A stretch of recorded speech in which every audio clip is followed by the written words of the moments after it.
Muy buenas tardes. Seguimos en este segundo día de actividades de la Semana de la Mediación.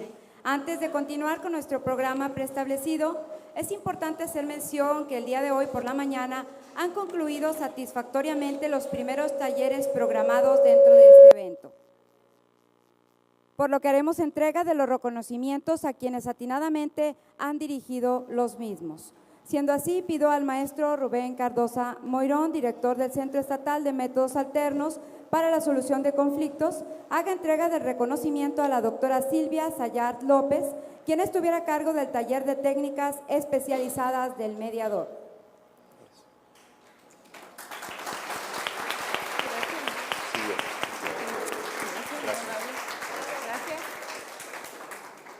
De igual manera, solicitamos pase por su reconocimiento la maestra Marta Laura Garza Estrada, quien se encargara de dirigir el taller básico de mediación familiar.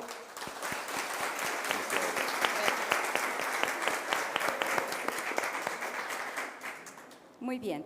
A continuación iniciaremos con el desarrollo de los diálogos programados para la tarde de hoy.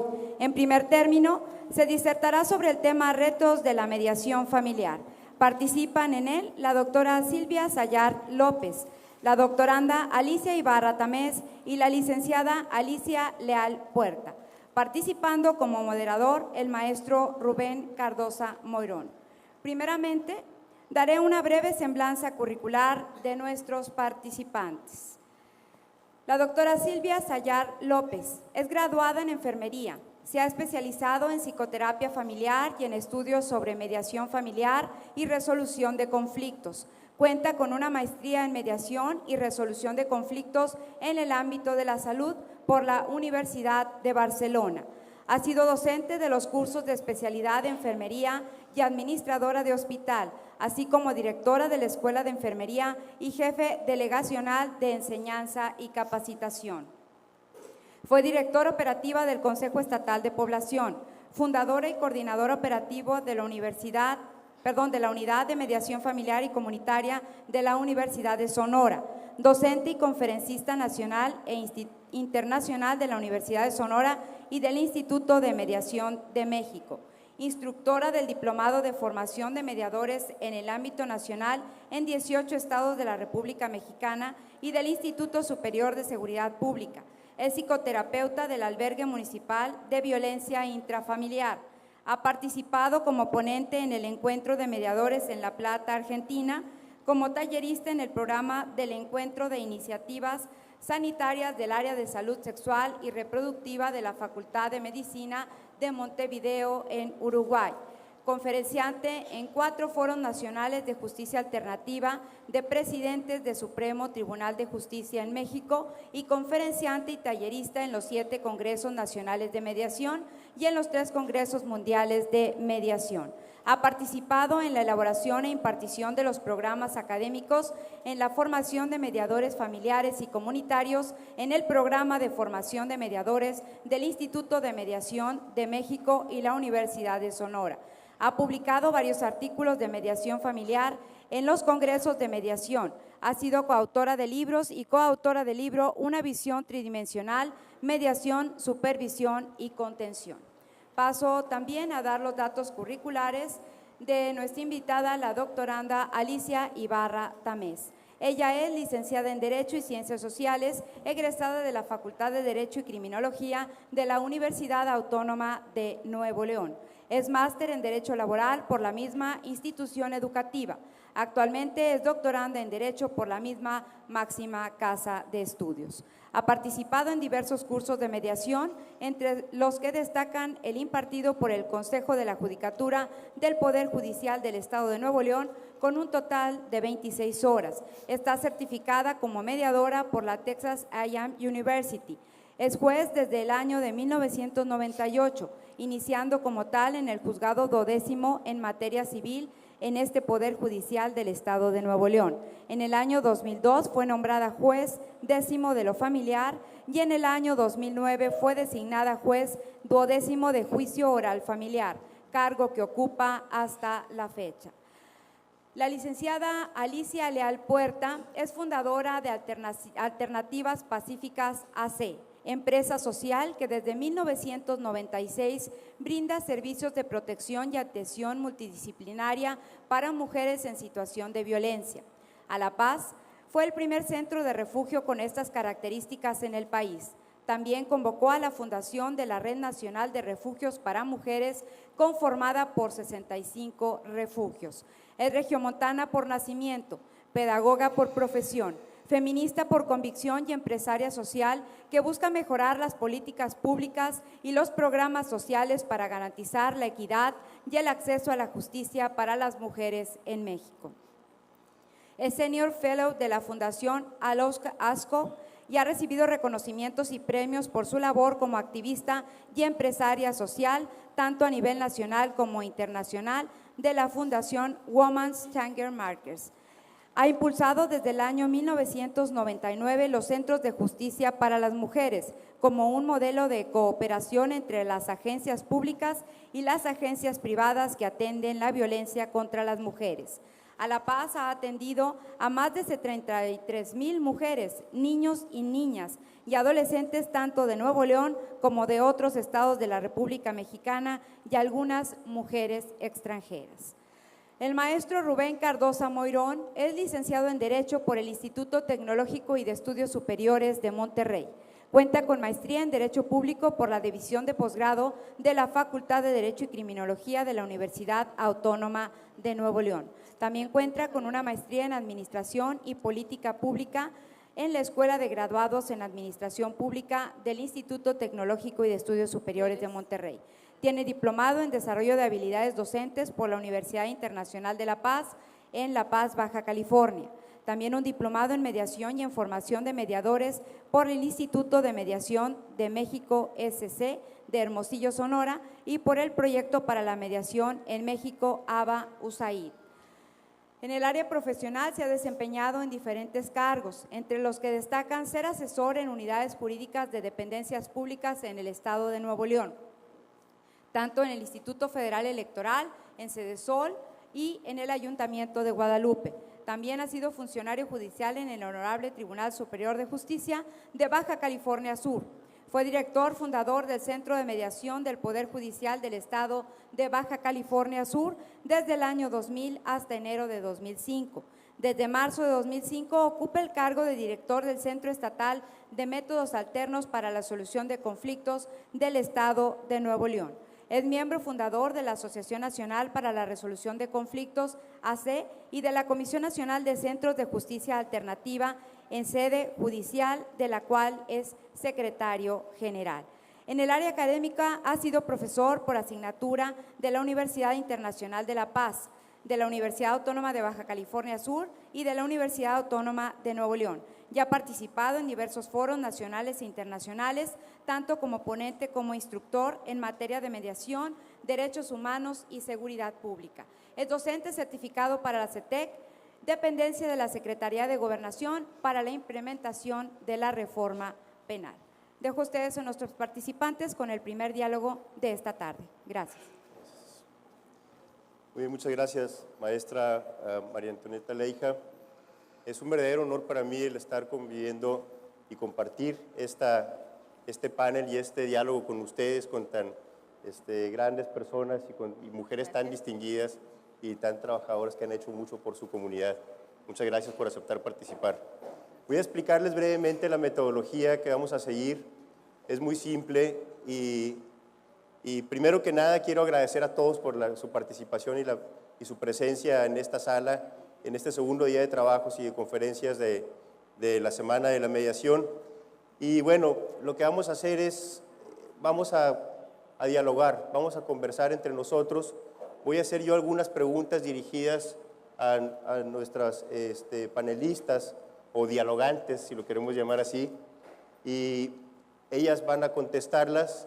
Después haré unas preguntas al aire a ellas también, quienes ellas escogerán si la quieren responder o no, y después podremos interactuar con ustedes, con el público que está aquí presente, para si tienen inquietudes, preguntas, comentarios en el marco del tiempo que tenemos apenas 45 minutos para hacer todo esto. Entonces, esperamos que esto sea de su agrado y que pueda funcionar como lo tenemos planeado.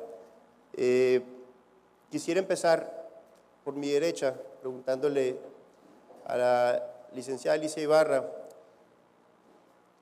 ¿cuáles son los conflictos más recurrentes en un juzgado familiar y por qué piensa que las personas deciden o terminan acudiendo a la instancia jurisdiccional? ¿Por qué terminan demandando, yendo a juicio, ¿no? Bueno, son los más recurrentes, los juicios son los de alimentos y lo de controversias, de convivencia de menores.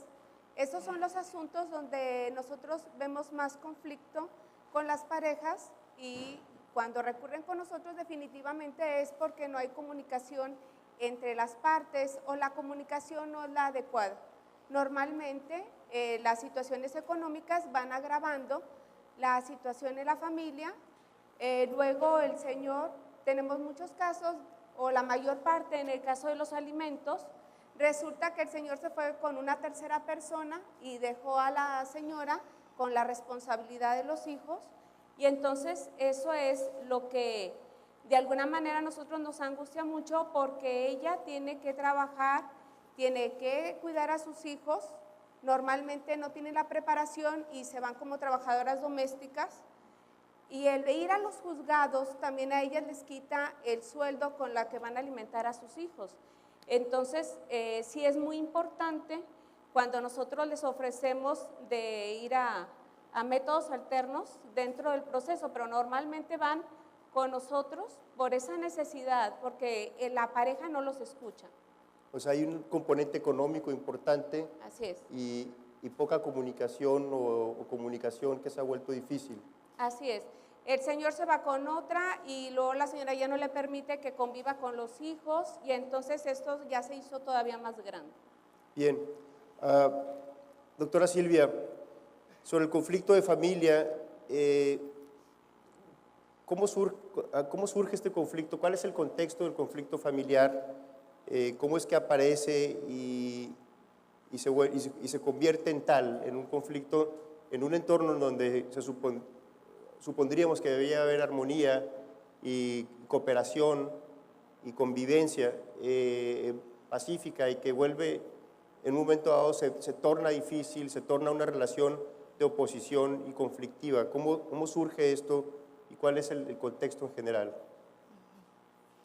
Bueno, hablar del sistema familia, como se observa y se empieza a estudiar como sistema la familia, desde los 60 más o menos, hay una comprensión un poquito más clara de lo que sucede adentro en la dinámica familiar, y ayudados por toda esta información que nos da la cibernética, empezamos entonces a analizar a la familia como sistema, con subsistemas adentro, por ejemplo, los subsistemas conjugal, el subsistema conyugal, el subsistema de los padres, el subsistema de los hijos, el subsistema de los hermanos.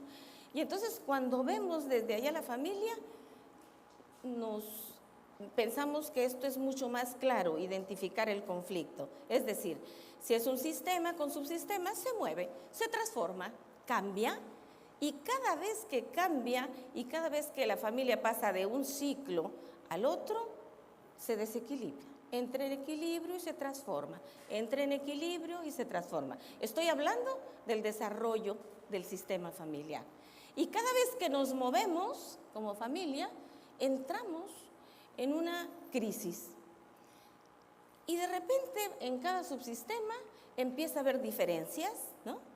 La diferencia entre la pareja, la diferencia entre los padres y los hijos, la diferencia entre los hermanos, y empezamos ahí a dialogar con diferencias. Solamente que no estamos preparados para tal. La familia es una institución socializadora.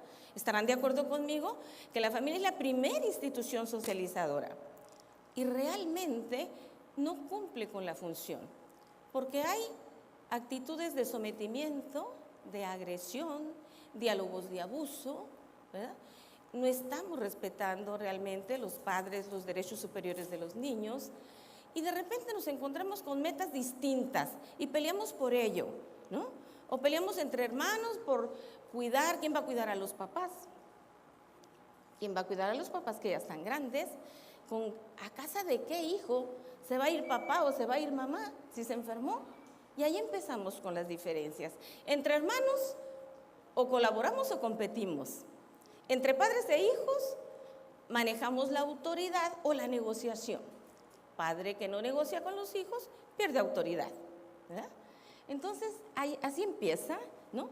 La dinámica de la pareja, pues es muy conocida por todos nosotros. A mediación nos llega, la mayoría de los conflictos familiares está relacionado con el que se quieren separar o se quieren divorciar, ¿no? Y creemos nosotros que van a mediación habiendo tomado ya una decisión. Y la realidad no es esa. Nos encontramos con que apenas empieza esa dinámica del conflicto. Siempre van a llegar a contarnos lo que no es, ¿verdad? Y nosotros como mediadores tenemos que ir descubriendo lo que es, ¿verdad? Entonces, así es como se instala, pues, yo creo, el conflicto en la familia. Porque es un sistema que se mueve, porque es un sistema que no es estático, porque es un sistema que se transforma. Y de repente se nos olvida que eso sucede. Así es. Y en este movimiento y en este cambio y transformación a veces surge el entorno violento, a veces, como ahorita mencionabas, hay agresiones, las diferencias e discrepancias se traducen en agresiones, en ataques, en abusos. Y este es algo que vuelve la crisis todavía más álgida, más difícil de poder manejar. Y es algo en lo que has trabajado, Alicia, licenciada Alicia Leal, en años recientes. ¿Qué pasa con el conflicto cuando se vuelve violento? ¿Qué es lo que hay que hacer? ¿Cómo se debe intervenir ante él? Porque luego hay una duda y discrepancia entre si debo actuar de una manera u otra, si debo o no mediar, si debo o no acudir a un ministerio público. ¿Qué sucede en este entorno? Bien, pues desde mi experiencia, y sí son ya 15 años que estamos celebrando en la organización haber llegado durante 15 años, llevado durante 15 años este trabajo que no ha sido nada fácil. 15 años, sí, ha sido todo un logro, yo todavía no me lo puedo creer, porque la verdad hemos tenido muchos conatos de clausura, de crisis, desaparecer. de desaparecer. ¿Por qué? Pues por lo mismo. Es la violencia ya cuando se instala como una dinámica de pareja, como una dinámica de familia, para empezar, es un delito ya. Está tipificada como un delito y hay que diferenciar muy claramente entre los conflictos que todas y todos tenemos dentro de casa o con la pareja. Cuando uno baila pegaditas, pues frecuentemente da pisotones o es pisoteada. Pero es muy diferente a que esos golpes o ese maltrato sea intencional y sea sistemático y sea constante. La violencia entonces no es un conflicto, la violencia es una dinámica que se da por un abuso de poder y básicamente porque hay un desequilibrio que bien pudo haberse ocasionado por una crisis, pero también porque está fundamentada en estas creencias digamos, de superioridad de una persona hacia otra, ¿no? O un sentido de pertenencia, ¿no? Mi esposa, mi mujer, ¿no? Y bueno, pues hay mucha de esta ideología que permea en las relaciones de pareja. Entonces, por ahí luego tenemos estos dichos que escuchamos frecuentemente entre broma y broma, ¿no? Donde dicen que el patrimonio es un conjunto de males, pero de bienes, perdón, mientras que el matrimonio es un conjunto de males. Y ahí tenemos donde desde de entrada ya el tema de las mujeres se ve como sometido, menospreciado en esta institución que, como bien lo decía la maestra, es la primera institución socializadora dentro de nuestras organizaciones sociales. Pero el asunto es, la violencia en sí, tenemos que entenderlo claramente, es un delito, no hay justificación para ello. Podría en un momento dado entenderse que por desequilibrios, por crisis, las personas puedan estar más propensas a ejercer violencia o a ser víctimas de la misma, pero eso no justifica ni, digamos, ni nos indica que pueda ser algo negociable o algo sujeto a mediación, desde mi punto de vista. Así es. Eso es algo que se hablaba ayer, ¿no?, en la conferencia inicial, si el derecho penal que regula delitos y que es de orden público debe ser negociable o no. Entonces es algo que es discutible. Ahorita regresamos a ese punto. Quisiera pasar por el tema específico que tiene que ver ya con la función de juzgar, con el enfrentamiento que tiene el juez frente a un conflicto familiar que han decidido llevarlo ante su autoridad. ¿Cuáles son los principales retos, licenciada Alicia Ibarra, que enfrenta un juez a la hora que tiene que trabajar con un conflicto familiar que está ante usted y que lo han sometido bajo la posibilidad de que usted decida por ellos la resolución apropiada conforme a derecho? Bueno, cuando nosotros empezamos el procedimiento, nosotros hacemos una cita previa antes de la audiencia preliminar y eso nos ayuda a nosotros bastante para conocer la problemática más de cerca de la pareja, pero uno de los problemas que tenemos, gracias a Dios la mediación aquí en Nuevo León empezó hace 6 años, pero apenas está aceptando por parte de los abogados. Entonces, muchas veces, aun cuando nosotros pudiéramos llegar a convenir o a conciliar a la pareja, el abogado a veces no nos lo permite. Y entonces ya dentro del procedimiento, en la audiencia preliminar, se habla con ellos y se ofrece lo de ir a métodos alternos. Y yo la verdad siempre les digo que cuando el Estado nos brinda un servicio es porque sabe que se necesita. En este caso, por ejemplo, les digo, si nos dan vacaciones, ¿verdad? Es porque saben que el cuerpo necesita. Y si el Estado nos brinda el servicio, la institución de métodos alternos, es porque vemos que hay resultados. Y es algo que para nosotros, bueno, al menos vemos muy bueno que estén ustedes. ¿Por qué? Porque cuando llegan a métodos alternos, primero la pareja llega enojada y dice, es que ¿por qué vino con usted? Porque pudo habérmelo dicho a mí. Ah, no, pero tenía que venir con usted, y porque usted va a arreglar lo que yo sé que debo. Claro que le voy a dar alimentos a mí.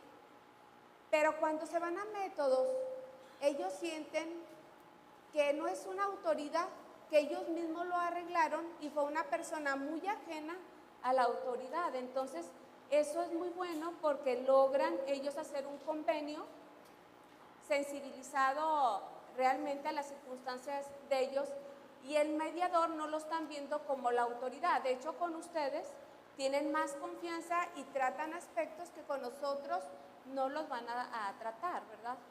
Entonces, nosotros sí vemos, gracias a Dios ya hay apoyo por parte de los abogados, pero ¿qué problema tenemos nosotros? El problema cuando la señora que yo les comentaba se sale de su trabajo para ir a la oficina y al ir a métodos alternos dice a lo mejor me van a dar una cita de una fecha muy larga. Pero gracias a Dios nosotros, bueno, tenemos la gran experiencia y el gran apoyo del licenciado, entonces en ese momento de la audiencia me voy con ellos, se los entrego al licenciado Rubén e inmediatamente los empieza a atender. Entonces, o sea, ya ellos empiezan a sentir que son escuchados y los enseñan a ustedes a escucharse, ¿verdad? Así es, y la idea de la jurisdicción, bueno, siempre está presente porque a veces hay gente que no tiene voluntad para ponerse de acuerdo ni de acudir a métodos alternos o a mediación o a cualquier programa de mediación y bueno, ahí es donde se vuelve más difícil. Entonces se tiene que hacer el trabajo de la jurisdicción y de resolver conforme a derecho, ¿no? Claro. Otra de las cosas que posiblemente no tienen la orientación, van a Defensoría de Oficio. Afortunadamente tienen gente muy capacitada que los apoya y les dice es tal cual como se está trabajando. Así es. Y, doctora Silvia, desde tu experiencia, las personas llegan a mediación con un problema de familia, como el que mencionaba ahorita la licenciada Alicia Ibarra, por custodia, por alimentos, por la decisión de divorciarse que tú mencionabas. Y a veces, cuando te empiezan a contar el problema, te encuentras que hay episodios violentos, que hay una dinámica relacional, como mencionaba ahorita licenciada Alicia Leal, de violencia. ¿Qué es lo que haces? ¿O cuál es tu reacción ante ello a la hora de que tienes que intervenir en ello? ¿Van buscando divorciarse? ¿Van buscando arreglar algo de custodia o alimentos? Y te encuentras con esto. Bueno, la experiencia es que generalmente no saben a lo que van, ¿verdad? Y nosotros tenemos que tener algunas habilidades como mediadores para poder definir ese encuentro. A mí me parece que es muy importante para nosotros conocer que en todo México, en la mayoría de los centros, en todos, mejor dicho, en todos los centros de mediación, que ya tenemos casi en 28 estados de la República, aproximadamente el 81% de los casos que acuden a mediación familiar tienen antecedentes de violencia intrafamiliar. Y esa es una realidad. Y no podemos cerrar los ojos ante esa petición. Imagínense lo que le sucede a los estados que apenas inician y van queriendo ganar credibilidad en este proceso de la mediación y que tengas que regresar a todos estos casos, ¿no? Realmente no los puedes regresar. Aunado a eso, ¿no?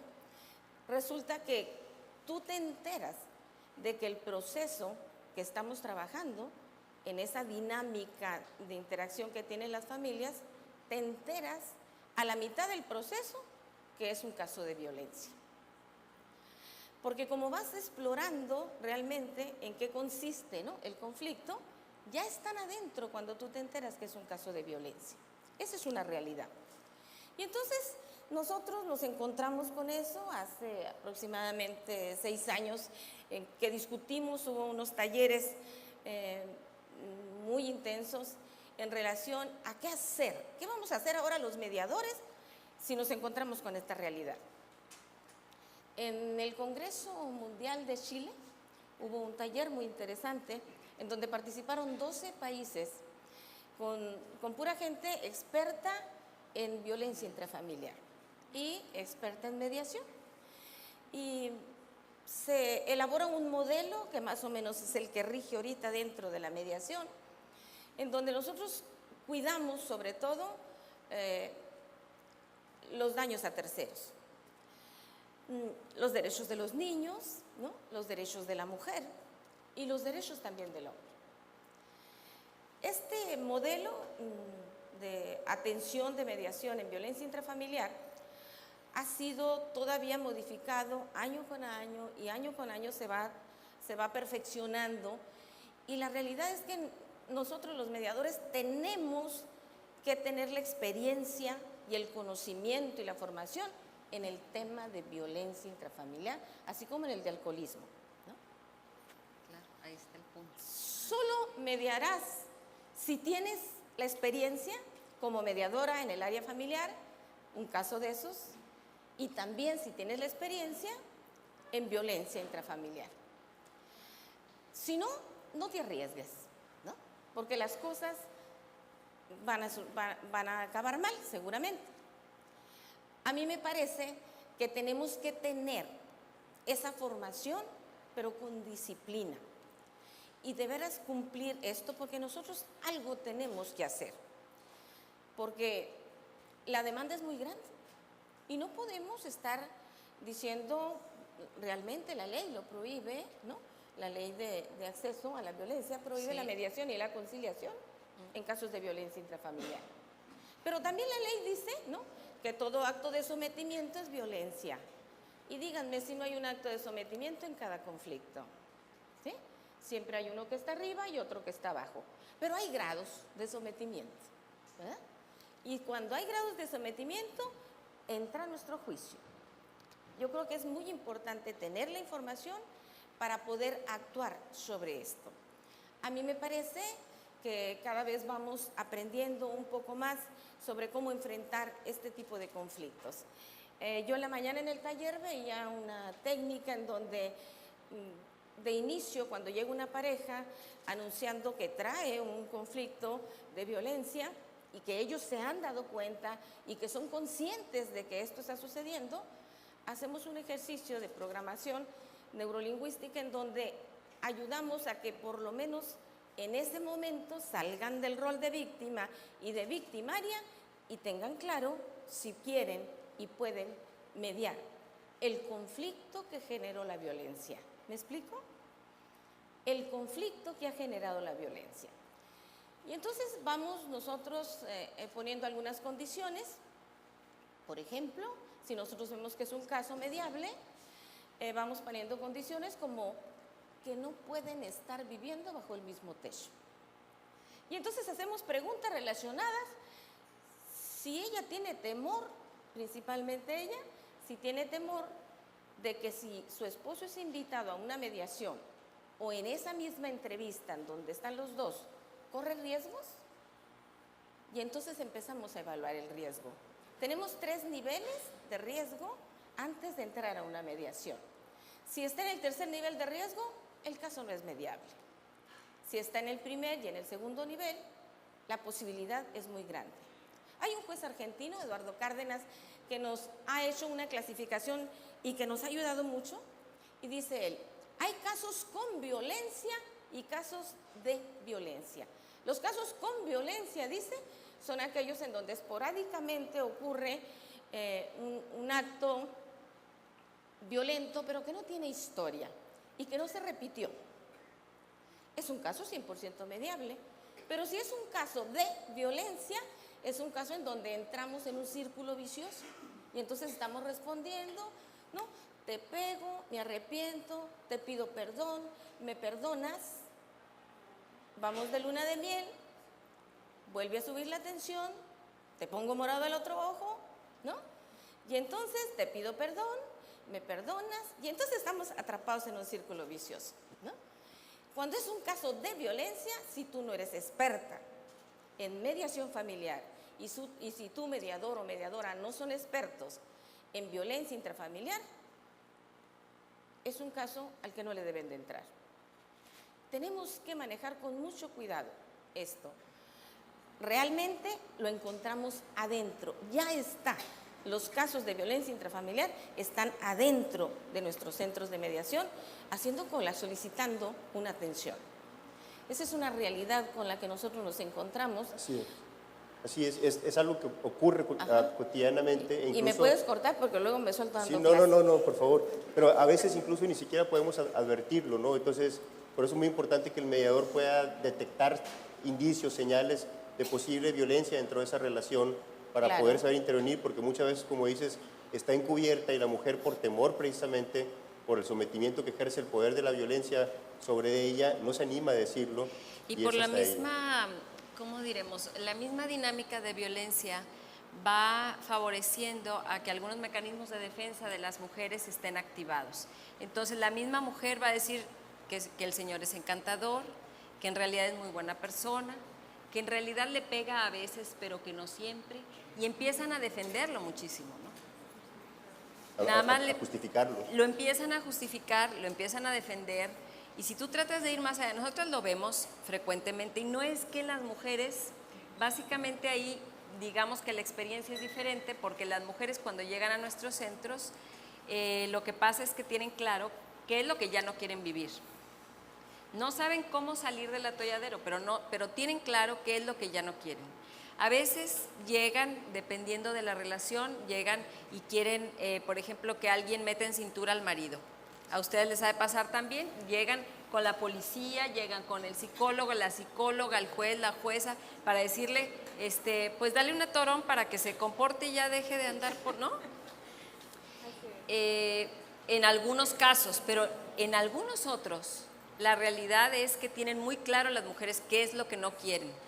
Y el problema de la mediación, digamos, lo que hemos encontrado como problema es que a veces se desalientan cuando llegan frente a una autoridad buscando ayuda y en un momento dado lo que encuentran es, bueno, mira, vamos a buscarle el modo, vamos a ver si platicando las cosas, porque más vale un mal pleito, ¿cómo dicen? Un mal pleito que un Un mal arreglo que un buen mal pleito. arreglo que un buen pleito, ¿verdad? Entonces mejor vamos, no le busques, porque mira, así es, pero así es el Señor, pero vamos a buscarle el modo, ¿no? Y te vamos a ayudar.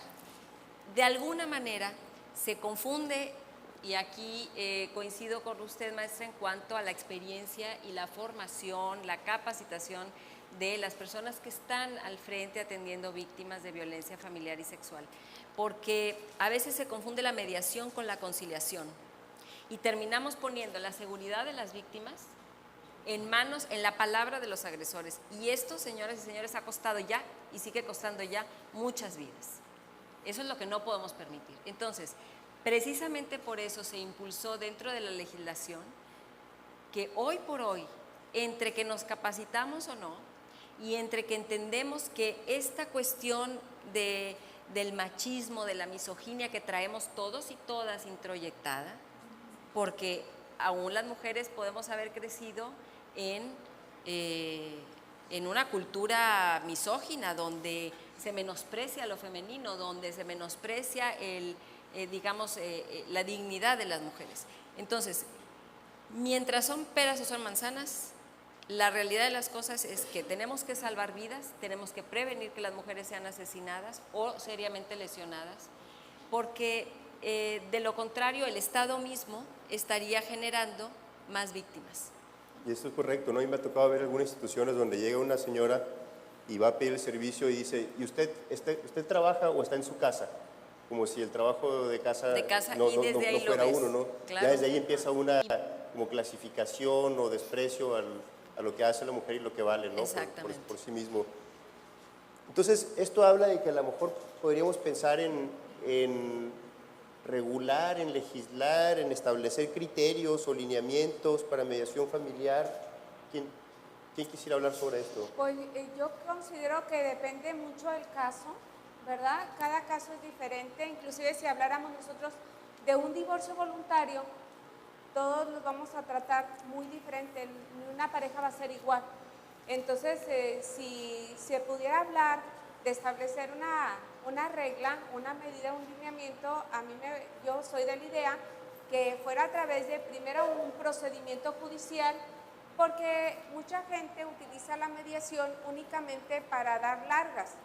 Doy largas y lo canso, doy largas y a lo mejor se acerca a mí, y entonces eso también es un problema, porque de alguna manera cuando uno ya tiene un expediente estamos controlando tiempos y fijando para qué, para que no se esté alargando un procedimiento que puede ser más corto.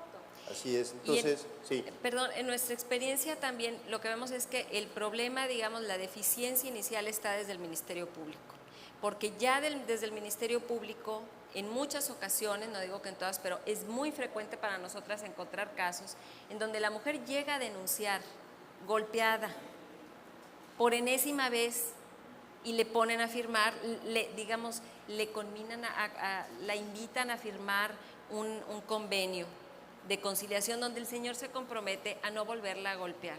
Y ahí, como decían, el riesgo para que esta mujer, para que sea asesinada es muy alto ya. ¿Qué pasa con los juicios orales? Que ya los jueces y las juezas tienen la posibilidad de empezar a escuchar directamente a las víctimas, de empezar a escuchar directamente las dos versiones.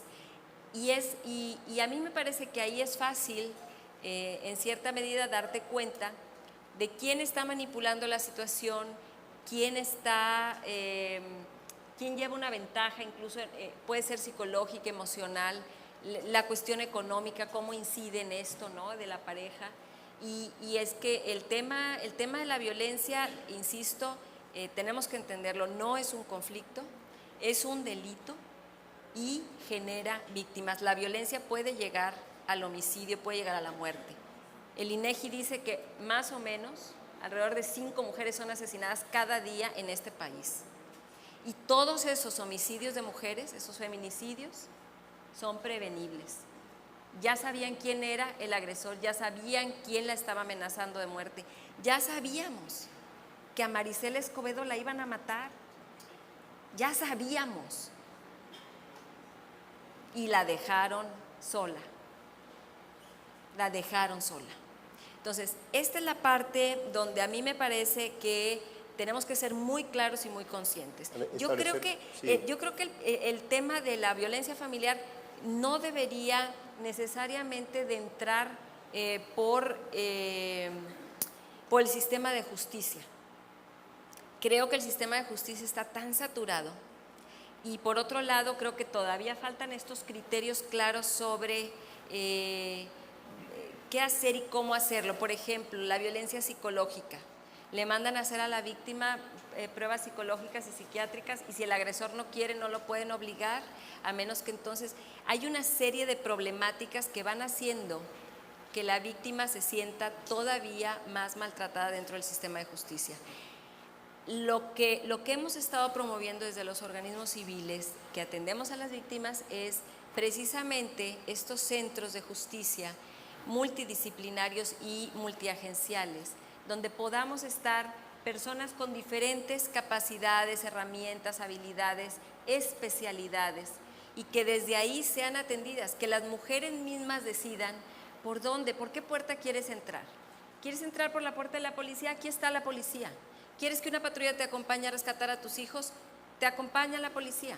Pero si no quieres, no estás segura, bueno, entremos primero con una terapeuta y veamos qué es lo que necesitas, define tus necesidades y sobre eso veamos. Si el agresor, digamos, se presenta o la agresora, porque nosotras, por ejemplo, llegamos a atender a parejas lesbianas, que también la agresora llega disfrazada de víctima, por ejemplo, pero es una pareja y funcionan como tal y hay una agresora, ¿no? Entonces, es bien complejo este tema, por eso insisto, los centros de justicia para las mujeres son una solución que pueden enfocarse a las necesidades de las víctimas, no a lo que el sistema mismo vaya, digamos, ofreciendo, ¿no? Así es. Bueno. Sí, adelante. Bueno, lo que pasa es de que nosotros tenemos el Centro Estatal de Convivencia y la verdad de las cosas, en la forma que usted lo estaba planteando, cuando nosotros vemos alguna situación inmediatamente es canalizado, pero así de que a una persona la mandamos a hacer estudios y al otro no es así. Nosotros cuando son casos, y más en materia familiar, nosotros normalmente regularizamos el procedimiento, damos vista a la gente del Ministerio Público y se mandan a hacer evaluaciones ecosistémicas a toda la familia si es necesario. Entonces tenemos el apoyo por Procuraduría de la Defensa del Menor y tenemos aparte nuestro Centro Estatal de Convivencia que se ha ampliado y estamos realmente recibiendo uno de los mejores servicios que se están brindando en las mejores instalaciones con gente especializada. Entonces, todos estos casos, o sea, normalmente la señora dice, no le presto al niño porque él es violento, no nos presentan, no nos aportan pruebas, mandamos a hacer evaluaciones y nos damos cuenta, como usted dice, ya el juez oral tiene el caso más cerca, se palpa más cerca la situación real de la pareja, entonces ya no es así. Y la verdad de las cosas, lo que yo tengo trabajando desde 2002 a la fecha, pues la mayor parte de las veces todos los casos son evaluados cuando nos hablan de violencia, pero muchas veces esa violencia nada más es tratada en la redacción de los hechos, pero no es justificada y realmente no se da. Sí, Silvia, ¿quieres comentar algo en adición a esto? Sí, una preocupación es que los divorcios a través del juicio, ¿no?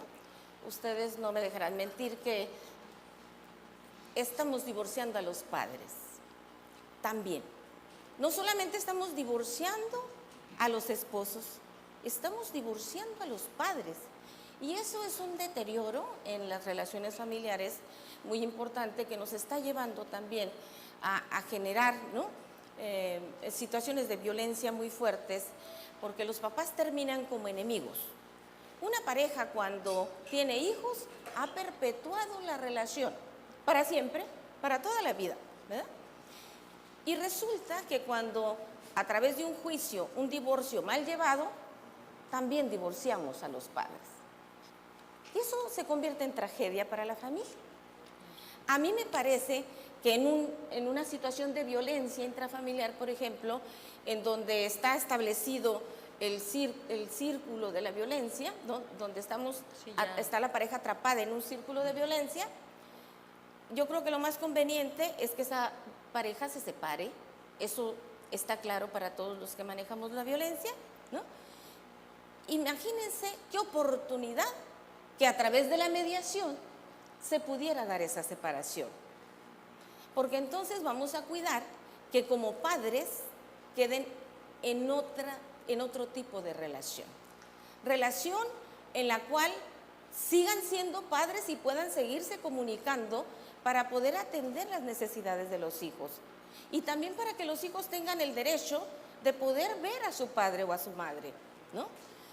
La imagen, el modelaje que nosotros como padres mandamos a nuestros hijos de ser capaces de podernos comunicar, aunque el amor se haya acabado, es otra cosa, ¿no? Claro. Le mandamos entonces al hijo la capacidad de resiliencia que nosotros tenemos como personas y lo van a aprender. De lo contrario, generalmente se repite la historia. Hijos de padres violentos, hijos violentos, ¿no? ¿Ustedes se pueden imaginar cómo va a ser la relación de pareja de estos hijos? Seguramente que igual que la de sus padres. Y si nosotros no hacemos algo por transformar esa realidad, a mí me parece que esta es una oportunidad muy buena y a mí me gusta la idea de lo que tú dices. La violencia no debería de entrar Por la vía judicial. Por la vía judicial, Sí. ¿no? Debería tener sus espacios especiales, sin embargo es un delito, ¿no? Claro. Sin embargo, esto es un delito y tendríamos que verlo y trabajarlo desde muchos aspectos, ¿no? Porque la pareja cuando llega, perdón, Sí. ni crean que voy a dejar hablar a Rubén.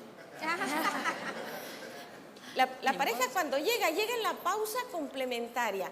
La violencia también es, el enfoque de violencia, el que yo más trabajo es el interaccional, más que la violencia de género, ¿sí? La violencia interaccional es que yo me convertí en provocadora del acto de mi marido y mi marido es provocador del acto mío, ¿no?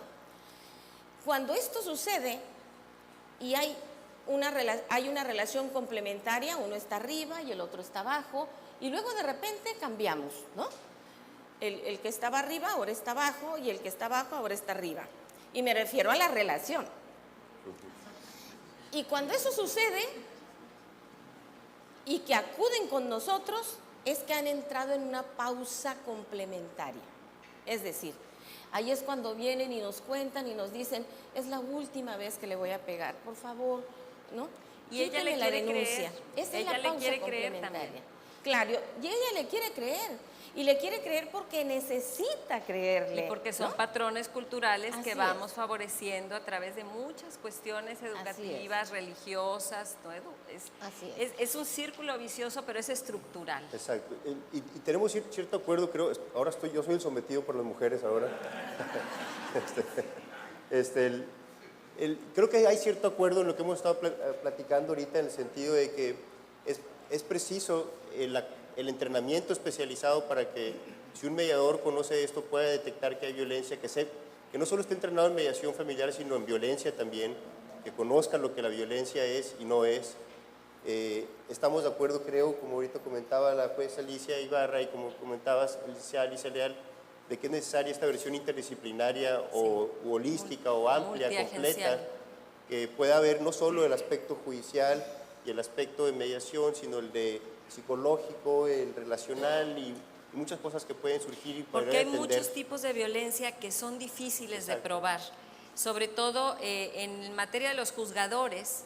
Se atienen, por ejemplo, a dictámenes psicológicos o dictámenes psiquiátricos, pero para los mismos psiquiatras está claro que si no tienes una valoración anterior, tampoco puedes medir qué tanto esto que está pasándole ahorita a la persona que estás valorando es por el hecho que ella está refiriendo o porque la golpeaba a su papá desde chiquita, porque luego hay víctimas que vienen viviendo violencia, mujeres que vienen viviendo violencia desde muy pequeñas. Exactamente. Entonces, ¿cómo pueden ellos probar y ante los jueces que esta mujer sí ha sido víctima de lo que ella dice que es? Porque es la palabra de ella contra la del agresor. Y entonces se queda ahí establecido como algo donde digamos no se puede juzgar, no se resuelve a fondo el problema. Y ahí es donde caemos en el riesgo de dejar a las víctimas a merced del agresor, porque ahí lo que estamos enviando muy claro es el mensaje de, pues tú síguele mientras no te cachen y no te puedan probar nada. Y miren, es que me ha pasado, entramos con la juez o el juez después de que la mujer huyó del agresor. En este caso, por ejemplo, y lo recuerdo porque fue uno de los primeros, ya había perdido un pulmón por una puñalada, ella. Y en este caso se logró escapar porque unos vecinos la rescatan. Cuando vamos ante el juez, el señor lloró con los dos ojos, con la Biblia en la mano y dijo, perdón, pero así fue, no sé qué Biblia era, pero sí era una Biblia, y dijo que él ya había sido transformado por la fe y que nunca más, que había comprendido el grave error. Salimos, nos lanzó una grosería, la agarró del brazo y nos dijo, se los dije, conmigo no se metan. Y le dio con la Biblia. No, pues se llevó la Biblia, pero ella ya tenía un plan de seguridad que habíamos elaborado con ella y esa misma noche regresó al refugio. Pero vaya, trabajamos con hombres que han sido agresores y ellos mismos nos lo dicen. Mentimos frente al cura, mentimos frente al psicólogo, frente al psiquiatra, frente al abogado, frente a los jueces, nos mentimos a nosotros mismos. Y eso es algo muy, muy complejo. Quisiéramos conocer opiniones, preguntas que tenga el público. Tenemos ya poco tiempo para dar paso al siguiente diálogo. Quisiéramos saber lo que quieran preguntar ustedes, comentar a nuestro panel de dialogantes expertas en este tema. Sí. Fabián. Gracias. Fabián. Sí. Hay programas que han causado impacto en nuestra República Mexicana y sabemos que toda la problemática es cuestión cultural, ya lo comentaban también ustedes. Más bien es cierto que algunos programas que se han lanzado a través de los medios de comunicación han tenido mucho impacto. Uno de ellos es cómo el cambio demográfico ha tenido en nuestra República, de aquellas familias que tenían 7, 10 hijos, hoy tienen 2 o 3. Programas que recuerdo, pocos hijos para darle mucho, etcétera, etcétera. Tal vez, si se analizara desde este punto de vista, a través de la problemática que acertadamente ustedes están comentando, y a través de la mediación pudiésemos impactar también en disminuir esta problemática. Hay gran cantidad de programas que pudiese, a través de ustedes, como tomadores de decisión y de impacto, pudiésemos hacerlos llegar. Gracias. ¿Quieren comentar algo al respecto? ¿Sí, no? Yo creo que el impacto de los programas tenemos que empezar a medirlos en cuestión de capacidad de respuesta por parte del Estado.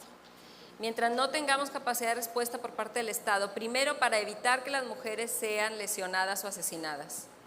Es como tratar de prevenir la polio sin clínicas y sin vacunas. Muchas gracias, tendríamos que tener primero la clínica, la vacuna y luego empezar a hacer campaña, pero si empezamos a hacer campaña de que a Patricia no le van a volver a pegar y resultó que pues el asunto era que todavía le pueden seguir pegando porque la ley todavía no se había implementado, ¿no? Esa parte mediática hay que tomarla con mucha responsabilidad también. Entonces el impacto, creo yo, tiene que ver con la capacidad de respuesta que construyamos como Estado. Y como Estado me refiero a las instituciones públicas y las privadas, no nada más al gobierno, para que no se sientan solos. Gracias. Sí, hemos visto, perdón, sobre esto mismo, hemos visto respuesta no de las autoridades, sino de la gente, de la sociedad. Ejemplos, en el 85, la autoridad dijo que no había problemas. La sociedad observó el problema y actuó. Las reuniones que se han tenido, todos de blanco, ¿quién les obliga a vestirse de blanco? Más sin embargo, están analizando la problemática. Yo creo que ejemplos sí los tenemos mucho. Y perdón que vuelva a tomar el micrófono, pero esto se tiene que hacer a través de la sociedad, a través de tomadores de decisiones con conocimiento, que ya comentó la doctora y la juez también. Gracias. Buenas tardes. La verdad, primero que nada, gracias a los 4.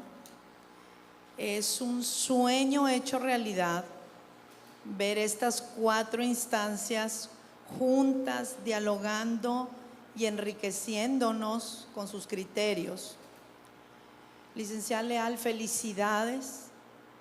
Pareciera que quienes hemos estado involucradas en el conocimiento de la violencia de género éramos, muchas todavía lo son, enemigas.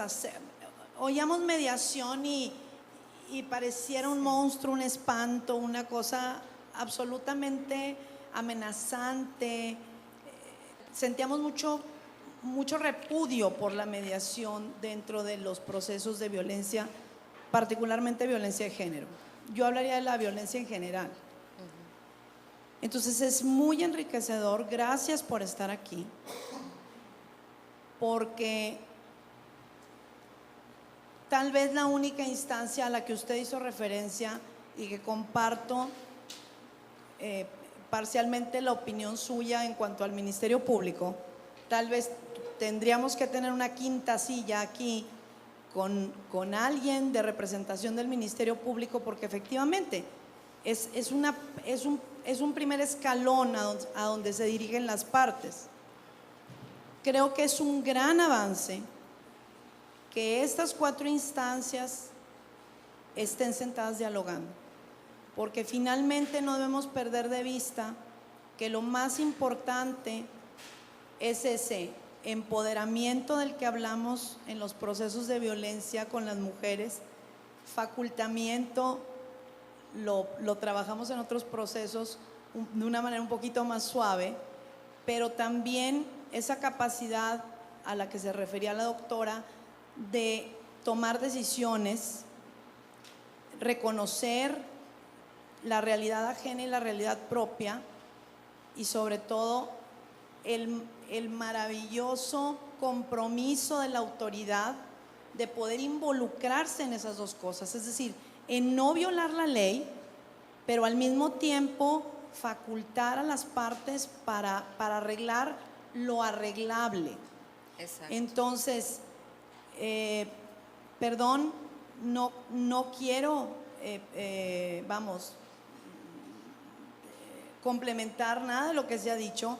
Simplemente me disculpo por expresar una inquietud que por años hemos tenido los que nos ha tocado el enorme privilegio y la gran fortuna de trabajar en ambos ámbitos. A mí me angustiaba mucho que si ambos buscamos la paz, no nos diéramos la mano para construirla. Y bueno, esa es la propuesta que hemos estado haciendo a través de los centros de justicia familiar, de centros de justicia para las mujeres. El problema es que para algunas instancias el poder no es algo que se deba compartir y no quieren con las organizaciones de la sociedad civil sentarse a dialogar, sentarse a construir. Tendrán que hacerlo porque no hay otra opción. Tendrán que hacerlo porque las mujeres ya no nada más estamos sirviendo la mesa y nos retiramos cuando los señores van a tomar decisiones. Claro. Ya no, ya estamos tomando decisiones, ya nos organizamos, aunque sea para vestirnos de blanco, todas, ¿no? Digo, es un decir, pero estamos organizadas, hay más de 65 centros de refugio para mujeres, ha habido mucho acercamiento con el Poder Judicial, ha habido mucho acercamiento también con el Ministerio Público y tenemos que hacerlo porque es para beneficio de nuestra comunidad, de nuestro hogar común, que es estas calles donde vivimos, ¿no? Tenemos que sentarnos a construir juntas. Y con capacidad.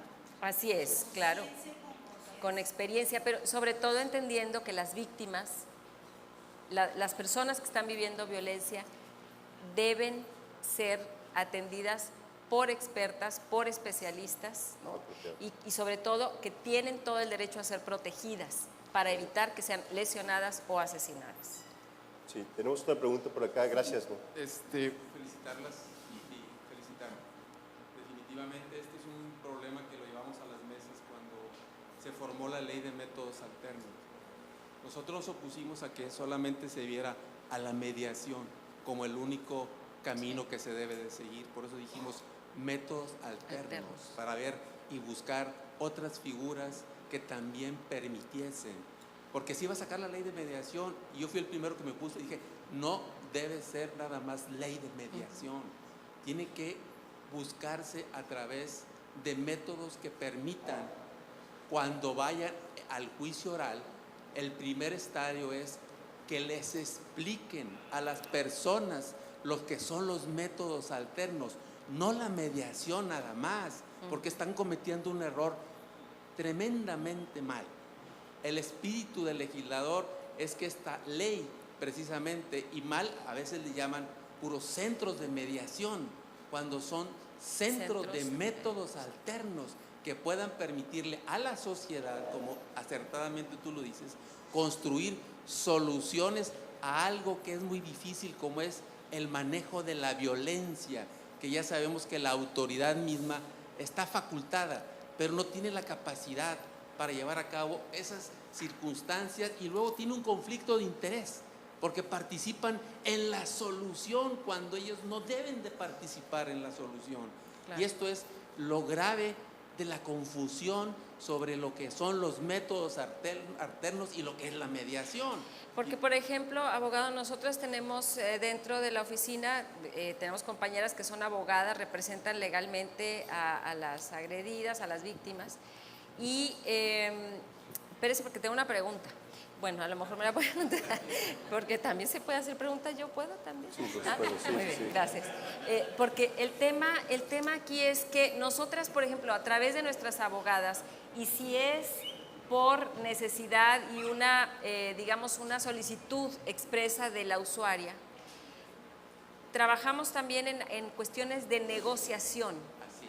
Negociamos la cuestión de los alimentos, negociamos la cuestión de las convivencias, siempre y cuando ya se haya evaluado el riesgo, el grado de peligrosidad del agresor, y que ella tenga claro qué es lo que quiere y qué es lo que no quiere. La mediación hasta donde entiendo, bueno, tiene que haber una persona imparcial. No, en nuestro caso, en nuestros centros, somos parciales, protegemos los derechos de las mujeres, sus hijos e hijas, y entendiendo desde la perspectiva de género que hay un desequilibrio de poder.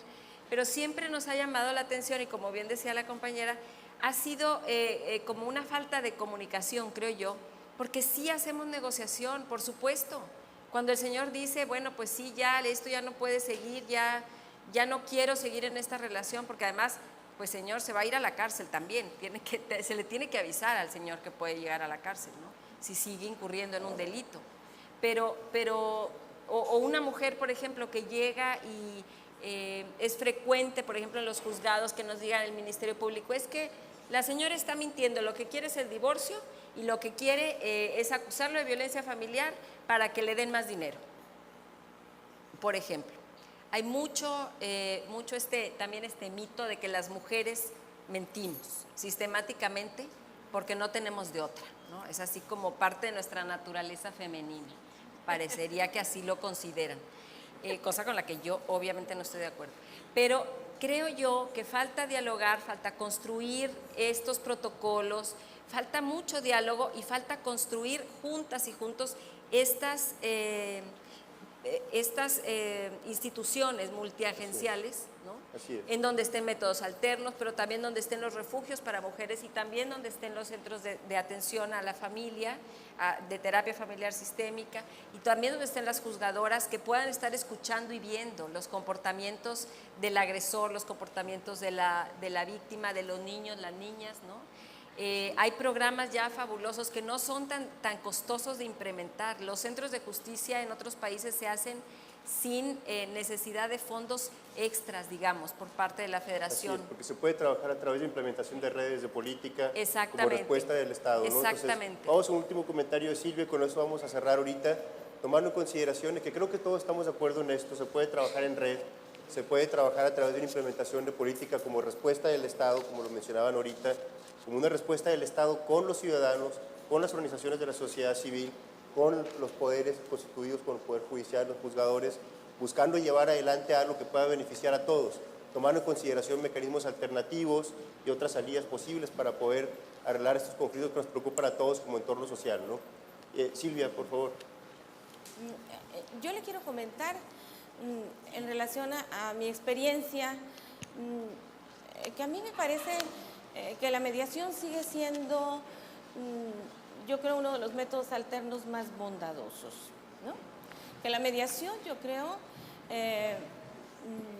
si nosotros potencializamos, ¿no?, las capacidades de los mediadores, seguramente que es un método alterno que va a privilegiar en muchos escenarios, incluso creo yo que en el de violencia, ¿no?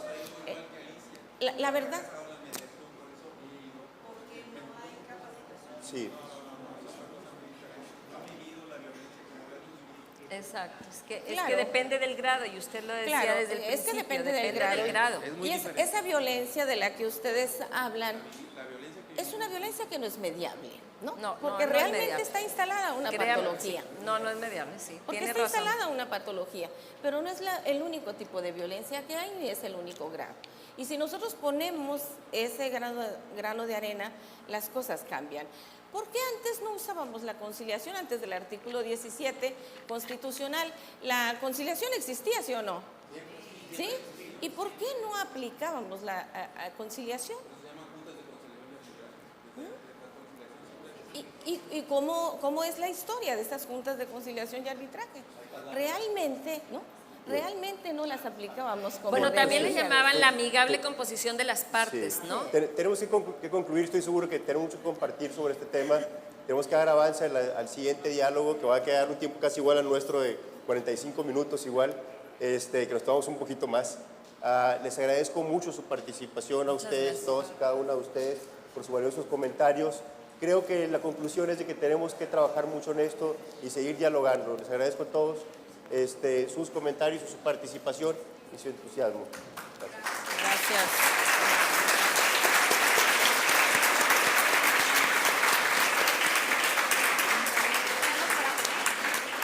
Bien, como decía el maestro Rubén Cardosa, cualquier comentario, cualquier duda, también nos la pueden hacer llegar a través de nuestras redes sociales del Poder Judicial del Estado de Nuevo León, ya sea vía Facebook o vía Twitter, y pues estamos en la mejor oportunidad para tratar de solucionar sus inquietudes. Antes de dar paso al segundo de nuestros diálogos, vamos a hacer entrega de un merecido reconocimiento a nuestras participantes dentro de este diálogo, Retos de la Mediación Familiar.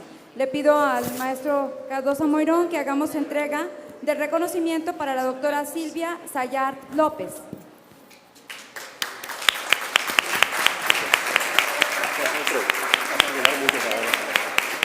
De igual manera, hacemos entrega a la licenciada Alicia Leal Puerta. Muchas gracias. Y también a la doctoranda Alicia Ibarra Tamés.